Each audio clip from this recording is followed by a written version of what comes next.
So I'm just now walking into the casino I was at about a month ago, and it felt pretty sweaty. This is a 3-hour drive from where I live, so it's a bit of a deal to get here for me on short notice in order to stay for a short while. I'm going to spend the night over here, down here, because I'm just not going to drive 6 hours in one day. But the thing is, when I just walked into the room here, this is the high limit room. I just walked in. I could swear there was a manager walked in here, walked up to the pit, but he was walking right in front of me. Walked up to the pit boss and talked to her, turned around, looked, and pointed right at me.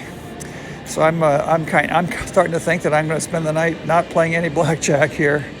It's a 6-deck shoe, and they don't allow mid-shoe entry, so I can't play right now. So I figured I'd tell you this, that I'll come back to this video if I find out. Well, either way, I'll let you know what happens.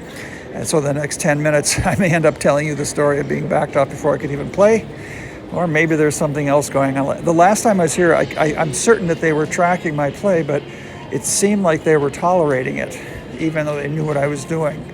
So I'll let you know whether or not that sense of mine was true. What are my card counting spidey senses like? So I'll let you know. Stand by. All right, so all that sweatiness that I perceived 4 hours ago didn't materialize. This is the strangest casino I've ever been to in terms of the body language of the pit personnel and the phone ringing and all that stuff. I swear they behave just like a casino that's about to back me off, and they never do. So I don't know what to make of that. Maybe they're just, I'm betting large amounts, so maybe they're noticing that and they just want to keep an eye on the guy who's making big bets. Fortunately, I was sitting next to a guy who was betting $250 a hand for hours. That helped me. And okay, on these 4 hours, I'm up 4,200 on the 4 hours, so that's ahead of the expected value. Actual value with 4,200 is like $1,000 an hour, so that's ahead of the curve. So that feels good. I'm coming back tomorrow. I'm going to sleep here tonight and take a shot tomorrow around midday.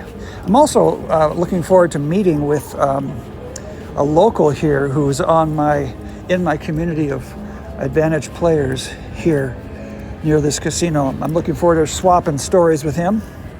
And I also got a text message from a Canadian Advantage player I befriended, who passed through my cities when he came through here, and we hit it off.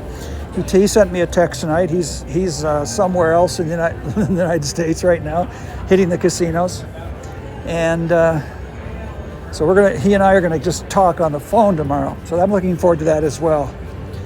You probably, if you've watched any other videos about the Advantage player community, the network is one of the most valuable features of it, and that you have people you can commiserate with or celebrate with or to ask for advice from, just basically help you hang in there and stay focused.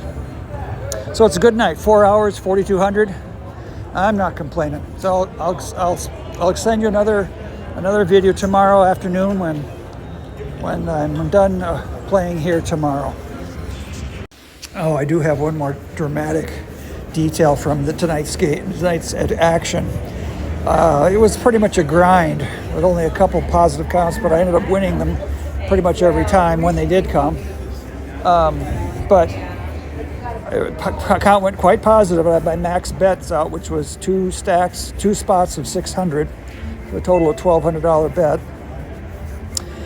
And in one shoe, with that bet out, $1,200 out there, dealer dealt me a very good hand. It didn't matter for this purpose, doesn't matter what my hand was, but he dealt himself face up an ace 3 times in one shoe.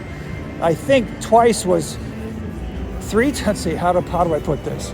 The dealer dealt himself a face up ace 3 times in a row, 3 hands in a row, when I had my max bet out there of $1,200, two stacks of 6. And each time I insured them, so if it's put 600 more out there to insure those three bets.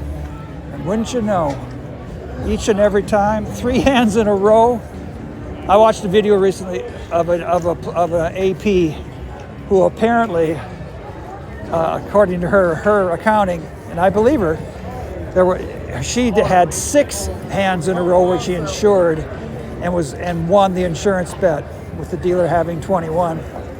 Anyway, I had 3 in a row where I saved $1,800 by insuring $3,600, 3 $1,200 bets. I insured, and that $3,600 was not lost. Now that obviously does not happen every time, but that's like the second or third time that's happened to me, and it's pretty freaky. The dealers are freaking out. They're not used to seeing people insure bets, especially when they got a big bet out there. But that was pretty satisfying. Of course, I'm sitting next to people who have lost their hands because the dealer has that 21. I know it because nobody took my hint and didn't insure their bets. But that felt very good. And geez, yeah, my 4,200 that I'm coming away from the table tonight, that would have been reduced to 600 if I had not insured those 3 hands. You insure a bet when the count is the true count is +3 or better, and that's what it was those 3 times. So that's my last tidbit on the night.